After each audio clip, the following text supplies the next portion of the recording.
If you want to eradicate your financial anxiety, then I strongly believe that the lessons from the psychology of money are some of the most important you'll ever learn to do it.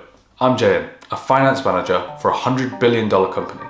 And a year after reading this book, I've gone from what was more of an anxious wreck to a permanently calmer and wiser version of myself around all financial decisions. In this video, I'll be breaking down 5 of the most important lessons from the book that will level up your money mindset. You might believe what you're doing with your money is wrong. There's so much advice coming from different angles, and it's so easy to feel confused or that you're doing something wrong. But no one's crazy. Everybody comes from different generations, different backgrounds, different places within the world, different parents, different incomes, different economies, different values, different incentives, and definitely varying degrees of luck. Every action that you take is justified from the information that you have at the time and your own unique mental model from all of these different factors, as well as many more. In life, you can only play with the hand that you're dealt. And as long as you're making the best of your situation and the information that you have at the time and everything that you understand, then that's all you can really do, and that's all that really matters. Lesson 2. The most important things that happen to you only come from a handful of events. This is again that Pareto principle in action again, as it is in most other places in life. In 2017, Apple and Amazon drove 13% collectively of the S&P 500 returns that year. Now, bearing in mind that the S&P 500 is 500 of the biggest companies in the US, and only 2 of them produce 13% of the returns. That is very, very outsized. Even within my own investments, in the last year, Nvidia, even though it has a balanced proportion, has made up the majority of the returns. The point here is, if you place a lot of measured bets, you only have to win half of the time, or even less. You still need to make the bets, but you shouldn't worry if not all of them succeed. As long as you're being thoughtful and measured in what you do, it is very likely that most of the outcome will only come from a few of the inputs, and everything else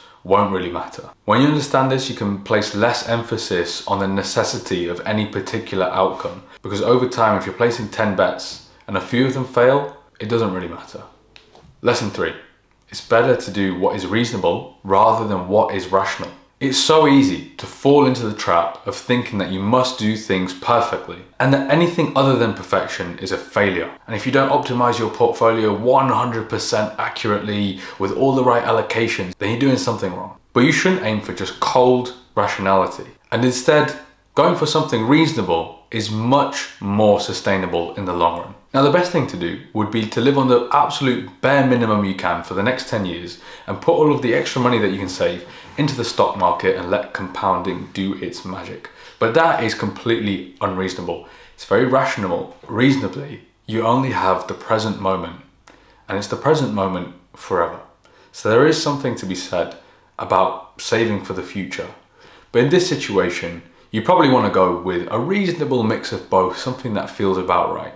Maybe trying to save 50% of your disposable income, and then using the other 50% of your disposable income to do and buy things that are really important to you. As long as what you're doing seems reasonable for your goals, then you're probably going in the right direction, and there's no need to over-manufacture everything. And you can rest in the peace that you're going in the right direction without stressing or overreaching yourself. Lesson 4.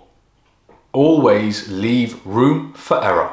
When you expect one outcome, you automatically set yourself up for failure if it's anything other than that one thing. We're so programmed to think with specific targets.